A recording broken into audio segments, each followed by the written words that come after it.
Coucou tout le monde, je suis ravie de vous retrouver pour cette première vidéo. Alors avant de commencer, je voulais vraiment revenir sur le mot même de la créativité, ce qu'il signifie et quelle vision du monde et du vivant il apporte en fait quand on revient vraiment aux sources. C'était vraiment important avant de commencer la suite sur comment apprivoiser notre flow, comment cultiver un esprit vif et un corps fort pour avoir cet alignement qu'on recherche dans la créativité pour qu'elle soit la plus naturelle possible. Et je vous propose de revenir aux sources en revenant sur la définition du mot créativité et je vous ai fait un petit dessin. Alors aujourd'hui on va parler de la créativité, ce mot un peu mystique parce qu'on ne sait pas exactement d'où elle vient et en même temps à la fois très moderne parce que c'est quelque chose qu'on recherche dans l'innovation aujourd'hui et on ne se rend pas compte qu'elle englobe énormément de domaines et un peu tout ce qui touche au vivant de manière générale. Donc on va voir la créativité, c'est quoi, ça vient d'où?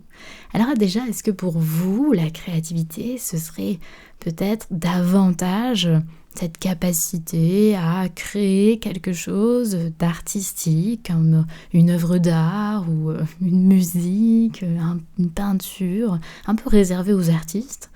Ou est-ce que la créativité serait davantage un peu comme l'expression du vivant qu'on pourrait retrouver en chimie ou en biologie ou ce truc qui fait que ça évolue, le vivant évolue? Ou est-ce que ce serait plutôt une capacité à trouver des solutions, à avoir un esprit hyper créateur dans le sens innovant?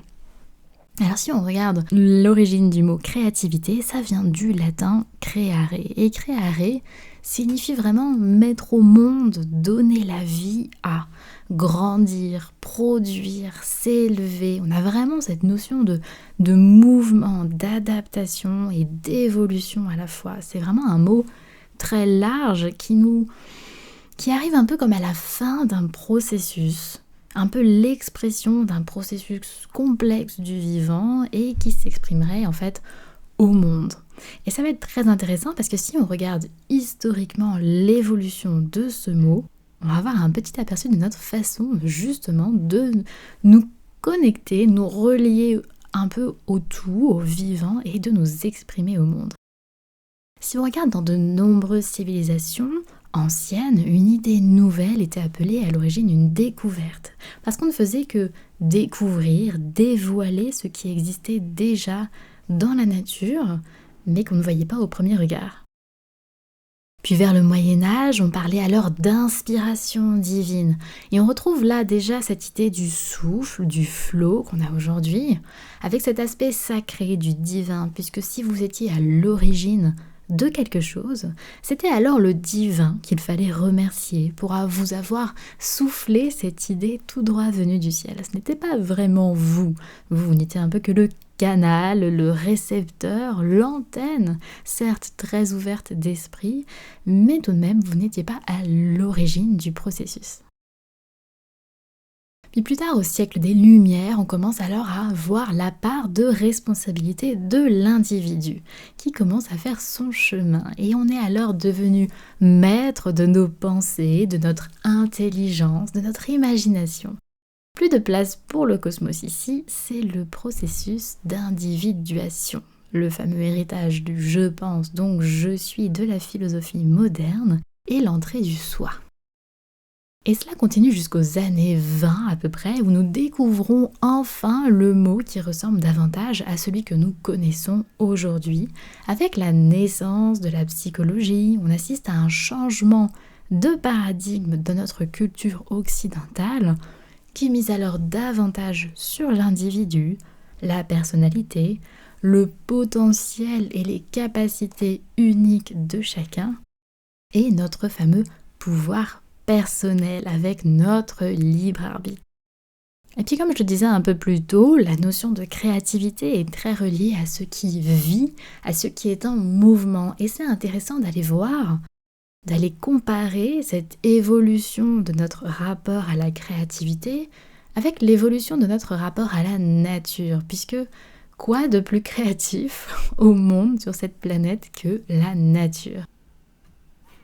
Alors si on revient en arrière à une période qu'on appelait la période Pléistocène, celle des chasseurs-cueilleurs, la nature était vue davantage comme un territoire sacré. Il y avait une vraie symbiose avec les esprits de la nature et les êtres humains, et on crée en étant une partie intégrante de la nature à l'époque. Il n'y a pas vraiment de frontière entre l'homme et la nature, l'homme est complètement à l'image de son environnement par ailleurs.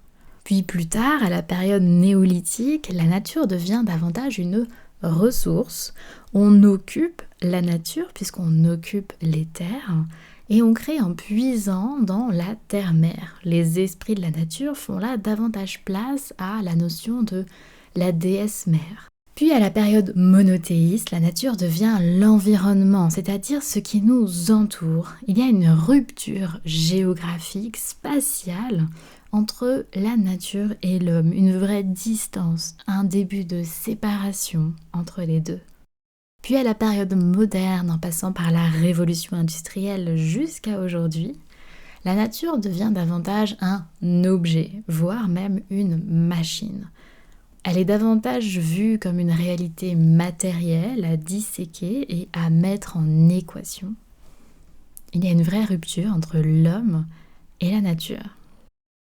Alors c'est intéressant de faire le parallèle entre notre vision de la créativité et notre rapport à la nature, puisqu'étant assez similaire et la nature fonctionnant par cycle, puisque c'est un de ses grands principes, on pourrait se demander alors quelle est l'étape suivante dans notre évolution et dans notre façon de créer ou de co-créer le monde de demain.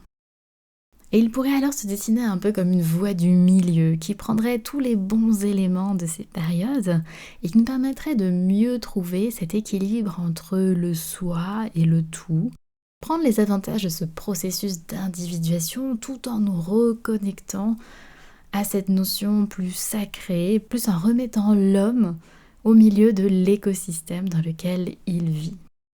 Et cela nous permettrait de mieux appréhender d'ailleurs ce qu'on appelle les signes noirs, comme le nomme Nassim Nicolas Taleb dans son livre Antifragile, et dont on reparlera dans une prochaine vidéo, car il y en aura beaucoup au XXIe siècle. Et c'est à nous de créer, d'appréhender le vivant, de changer de paradigme pour co-créer, encore une fois, ce monde de demain. Et donc, si on voulait donner une définition de la créativité aujourd'hui, on pourrait dire, de manière évolutive, que c'est comme une capacité, donc activable ou non, à transcender les façons traditionnelles de penser, non pas à tout déconstruire, mais bien à transcender, de penser ou d'agir pour réaliser une production qui soit à la fois originale et, très important, adaptée aux contraintes de l'environnement dans lequel la production s'exprime,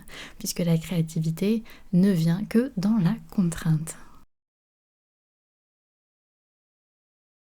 Voilà ce que c'est que la créativité, ou une façon en tout cas dont on pourrait la définir aujourd'hui, que moi j'aime définir aujourd'hui, et ça va vraiment nous permettre de mieux appréhender la suite sur comment cultiver ce flow, comment canaliser cette énergie créative avec un alignement du corps et de l'esprit, cette fameuse voie du milieu. On va voir tout ça dans les vidéos à suivre avec des conseils, des méditations et plein d'autres choses. Je vous dis à très bientôt.